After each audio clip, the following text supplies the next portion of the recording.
Selamat pagi untuk kita semua.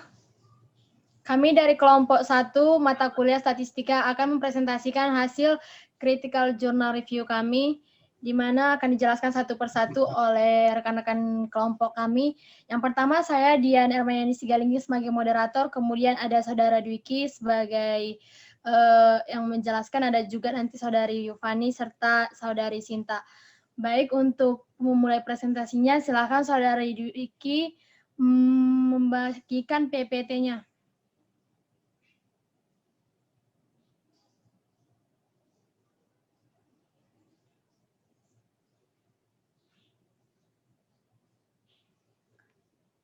Nah, untuk bagian pertama, bab pendahuluan akan dijelaskan oleh saya sendiri, di mana rasionalisasi pentingnya CJR itu yaitu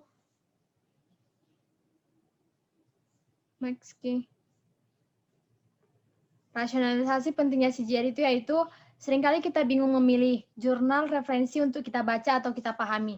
Terkadang kita memilih satu buku, namun kurang memuaskan hati kita. Misalnya dari segi analisis bahasa, kemudian pembahasan tentang statistika. Oleh karena itu, penulis membuat critical journal review ini untuk mempermudah pembaca dalam memilih referensi. Kemudian adapun tujuan penulisan CJR ini yaitu untuk mengulas isi jurnal, tepatnya untuk mengulas kedua isi jurnal tersebut. Selain mengulas isi jurnal, tujuan lainnya adalah mengetahui informasi apa saja yang terdapat dalam kedua jurnal tersebut. Tujuan critical journal review ini juga melatih diri agar bisa berpikir kritis dalam mencari informasi yang diberikan oleh kedua jurnal tersebut. Tujuan lainnya adalah untuk membandingkan isi dari kedua jurnal tersebut. Next, Ki. Nah, adapun manfaat jurnal ini yaitu manfaat utamanya untuk memenuhi tugas mata kuliah statistik. Kemudian manfaat lainnya yaitu untuk mengetahui lebih dalam dan lebih rinci mengenai jurnal yang direview. Selain mengetahui isi jurnal lebih dalam, manfaat lainnya adalah kita mendapatkan informasi, menambah pengetahuan, dan menambah ilmu dari isi jurnal tersebut. Kita juga dapat mengetahui perbandingan apa saja yang terdapat dalam isi kedua jurnal tersebut. Bagi penulis sendiri, manfaatnya adalah mengasah pikiran agar dapat berpikir kritis dalam menanggapi isi dari kedua jurnal tersebut, melatih diri agar mampu mengkritik, memberi saran, dan memberi kesimpulan dari isi kedua jurnal tersebut. Next, Ki. Nah, yang terakhir itu ada identitas jurnal. Kami yang mengambil dua jurnal, yaitu jurnal utama dan jurnal pembanding. Judul dari jurnal pertama itu yaitu Pengembangan Bahan Ajar Statistik Penelitian Pendidikan Matematika, penulis Mulin Numan, penerbit UIN Sunan Kalijaga Yogyakarta, tahun terbitnya tahun 2019, nomor 2, volume 3, ISSN-nya 25481819. Sedangkan pada jurnal pembanding, judulnya itu yaitu Pengembangan Perangkat Pembelajaran Statistika Dasar Memuat Pendidikan Karakter dengan Metode Problem Based Learning. Penulisnya yaitu Amalia Fitri, kemudian penerbitnya ada dosen Univ Pekalongan, diterbitkan pada tahun 2011, nomor 2, volume 1, nomor ISSN-nya yaitu 2893639. Next, Ki. Nah, untuk selanjutnya akan dibahas oleh Saudara Dwiki terkait ringkasan artikel. Sinta. Untuk Saudara Sinta, kami persilakan untuk mengulas terkait ringkasan artikel. Baik, terima kasih kepada pihak moderator. Nah, di mana adapun ringkasan artikel atau jurnal kami, penggunaan statistika non-paramatik dalam penelitian sosial sudah sangat umum. Hal tersebut antara lain diakselerasi oleh semakin banyaknya ilmuwan sosial yang menggunakan kajian kuantitatif dalam penalarannya. Penelitian ilmu sosial saat ini sering membuat dugaan ataupun hipotesis tentang suatu fenomena, dan hipotesis tersebut masih perlu diuji apakah bisa diterima atau ditolak dengan berbagai penelitian melalui suatu proses yang objektif. Nah, non-pragmatik sudah sangat umum, ada kalanya terjadi kekeliruan penelitian yang bertujuan untuk menghasilkan bahan ajar statistika, penelitian pendidikan matematika, terutama pada matematika non-pragmatik yang layaknya digunakan dalam perkuliahan. Nah, metode penelitian yang digunakan adalah metode pengembangan recursive and development yang modul pengembangannya media pembelajaran yang digunakan dalam penelitian ini menggunakan langkah-langkah yang diadaptasi dari Brom dan Glary, yaitu studi pendahuluan, pengembangan, dan fasilitasi. Hasil dari penelitian ini adalah bahan ajar statistika, penelitian pendidikan, matematika dengan model pengembangan Brom dan Glary yang meliputi tahap pendahuluan, tahap pengembangan, dan tahap validasi. Nah, bahan ajar statistika, penelitian pendidikan matematika yang dikembangkan mendapatkan kategori validitas, sedangkan dari validitas dengan skor 0,793 dan respon mahasiswa terhadap penggunaan bahan ajar statistika penelitian pendidikan matematika itu mahasiswa sangat senang dan adopsi terhadap penggunaan bahan ajar dalam pembelajaran tersebut. Nah, baiklah saya kembalikan kepada moderator. Nah, makasih untuk Saudara Sinta yang telah menjelaskan bab 2. Selanjutnya ada pembahasan akan diulas oleh Saudara Dwiki. Untuk Saudara Dwiki kami persilahkan waktu dan tempatnya. Baiklah, terima kasih kepada Saudara moderator. Jadi di sini saya akan mengulas sedikit mengenai pembahasan dalam artikel jurnal yang telah kami review. Nah, pada artikel jurnal pertama yang berjudul Pengembangan Bahan Ajar Statistika, Penelitian Pendidikan Matematika, menitik beratkan pada pembahasan pembuatan perangkat belajar berupa elemen bahan ajar statistika penelitian untuk pendidikan matematika. Jadi, di sini sasaran yang dituju adalah dosen dan mahasiswa. Alasan diangkatnya kajian dan cakupan sasarannya hanyalah dosen dan mahasiswa dikarenakan selama ini materi statistika di perguruan tinggi cenderung disusun seadanya, tanpa memperhatikan kebutuhan dari mahasiswa. Nah, buku yang tersedia, jurnal saat ini hanya memuat materi yang bersifat umum, gitu, sangat aplikatif dan hampir menghilangkan rumus asal yang terdapat pada matematika statistika. Jadi dalam artikel ini menyatakan bahwasanya selama ini buku-buku ajar itu hanya memuat hal-hal yang aplikatif, gitu, hal-hal umum, gitu. Nah, kemudian hal ini tentu membuat mahasiswa lebih mudah bosan karena secara gambaran penyajian materi hanya bersifat konseptual teoritis.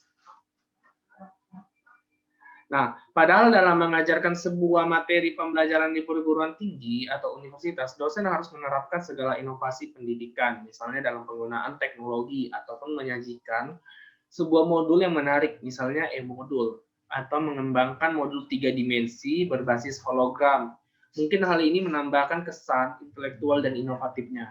Jadi materi statistika ini bisa kita sajikan seharusnya dengan penggunaan modul 3 dimensi hologram. Jadi menggunakan teknologi hologram.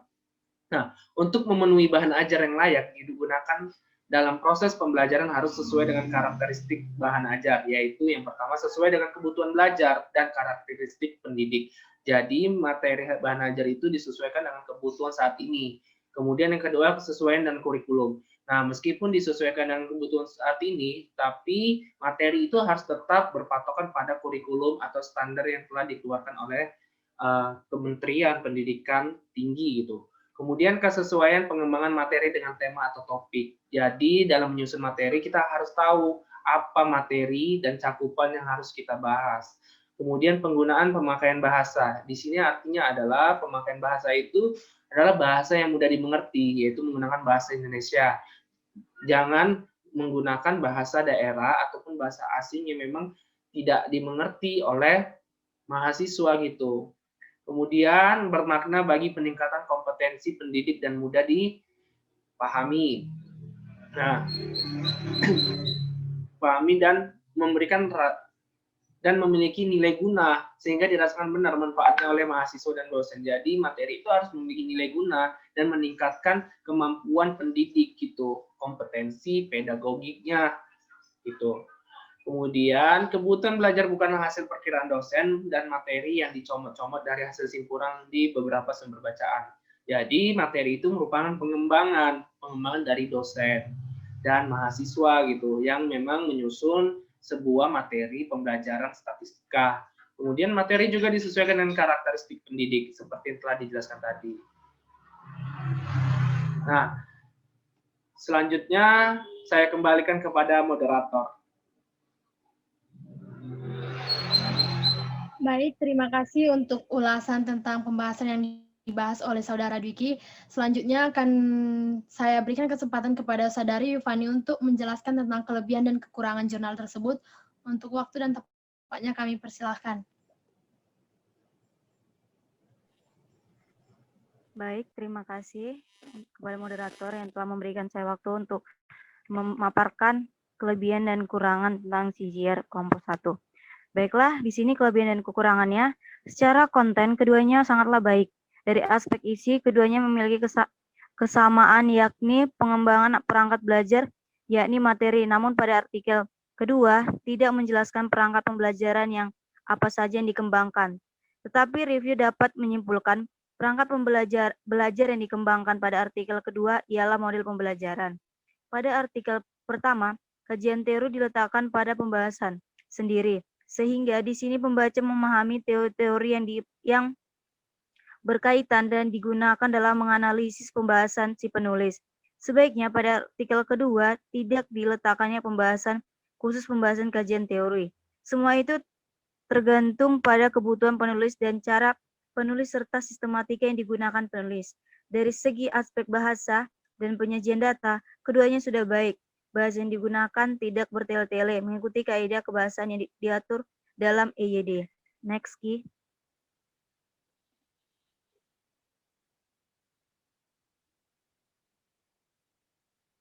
Nah, adapun kesimpulan kami yaitu berdasarkan hasil CGR yang telah tim lakukan dapat disimpulkan secara isi lebih lengkap penyajian pada jurnal pertama. Memang pada dasarnya tujuan kedua jurnal itu yaitu untuk menggambarkan bahan ajar maupun perangkat ajar yang digunakan, mengurangi kejenuhan belajar statistik yang cenderung membosankan dengan angka-angka. Pada jurnal utama menitikberatkan pada pembahasan pembuatan perangkat belajar berupa elemen bahan ajar, statistik, penelitian untuk pendidikan matematika. Jadi sasaran yang dituju adalah dosen dan mahasiswa dalam artikel ini. Sedangkan untuk jurnal pembanding